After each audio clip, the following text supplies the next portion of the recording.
Hey, ladies and gentlemen, this is Michael Stanwyck. And Andy Petronic. And this week, we bring you sleep. Woohoo! Your lifestyle practice for this week is sleep. And this is, without a doubt, our most controversial lifestyle practice, if only because everybody hates it. Well, I don't hate it. Oh, you don't? I love it. What? But it's really, really challenging. That's right. So the details of the practice are this.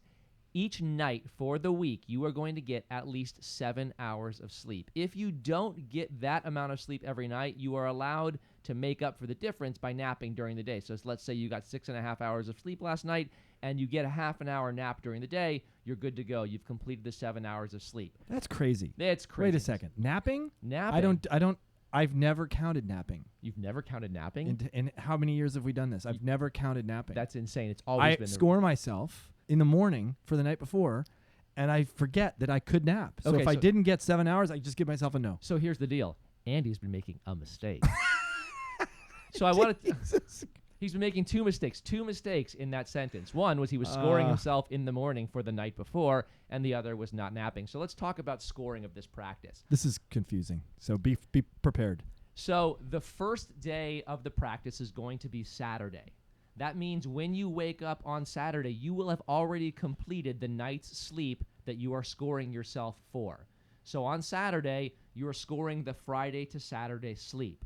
But you can't record that until 8 p.m., until scoring opens for Saturday. Oh. So at 8 p.m., you're saying, last night I got 7 hours of sleep or I didn't. Now, if you don't score yourself until Sunday, you're still scoring yourself for that Friday to Saturday sleep. Whereas Andy wakes up on Sunday morning and just thinks about the sleep that he got the night before. So it's really... I've been doing this wrong Yeah. since I started. Mistakes. But I'm still sleeping better. And that's really the important thing, Okay, isn't it? good. All right, good. Okay. So sleep is probably, I think... You're not going to go back and take my points. Okay, away. take away Andy's championship rings. Jesus, I got none. I think why this is so important, I think sleep is sort of the redheaded stepchild of health and fitness. Nobody thinks it's really that important. They think what they eat is important. They think how they exercise is important. But they get enough sleep because they don't feel tired during the day. And you know, even if the only effect that sleep had was how I felt during the day, it would be worth getting enough sleep. Well, do you really think it's because people don't acknowledge that it's not worth it, or they don't want? Like, I can only speak for myself. I get lured in to not sleeping based on stuff that I want to do. Like, I look at my life and I come home at night, I want to play my guitar, I want to watch some TV. But it's like everything else. I get home and I want to eat a bowl of Fruit Loops and I want to eat a piece of cake. But I'm okay in the morning. I'm just not sharp. Like, I know what it feels like to get 7 straight days of 7.5 to 8 hours of sleep, and I'm sharp. Right. I feel great when I wake up in the morning, every morning.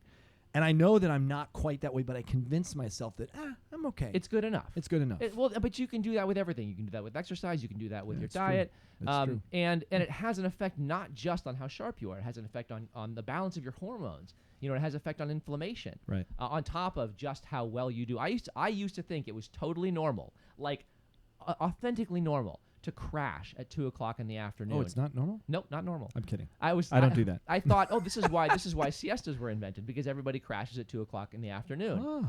But apparently I was just not getting enough sleep. I was sleeping about 6 to 6.5 hours a night then, and when I switched it to like sort of when I naturally wake up, which is 7 to 7.5 hours, that completely went away. Wow. I also know when I work out heavily, I need 8 to 8.5 hours. Right.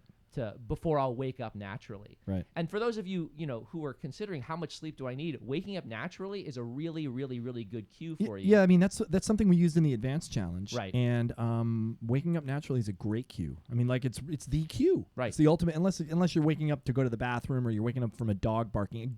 Unless you get woken up. Right. That's not such a great cue. But waking up naturally is great. I mean, tells you that you've got enough. Right. And the biggest complaint that we always get during this challenge is, I don't have this kind of life. I have kids. I have a newborn baby. I'm a shift worker. I'm a firefighter. I don't get 7 straight hours even to try and sleep. And I mean, I got 2 things I always say to that. That doesn't make sleep less important. Right. And you can always try and make improvements.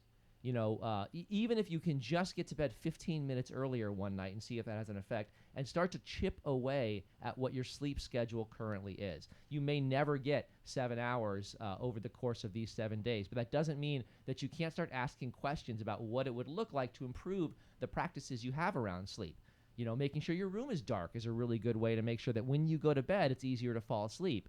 The other thing to remember about this practice is you don't have to be asleep to get the credit. It's when you shut off the lights and close your eyes. Shut your phone off. You can't have the lights off. And if your phone's your alarm clock, you can use your phone as your alarm clock. No, I mean like surfing the web. That's right. No, you close your eyes. And once you're attempting to sleep, if you close your eyes at 10 p.m. and you wake up at 5 a.m., you get the credit for the 7 hours, even if you know you didn't fall asleep for 10 or 15 minutes. Yeah, this practice is really about just small steps of improvement. Right. Being intentional about your practice of sleep. Sleep well, everyone. Have a great week. Have a good night.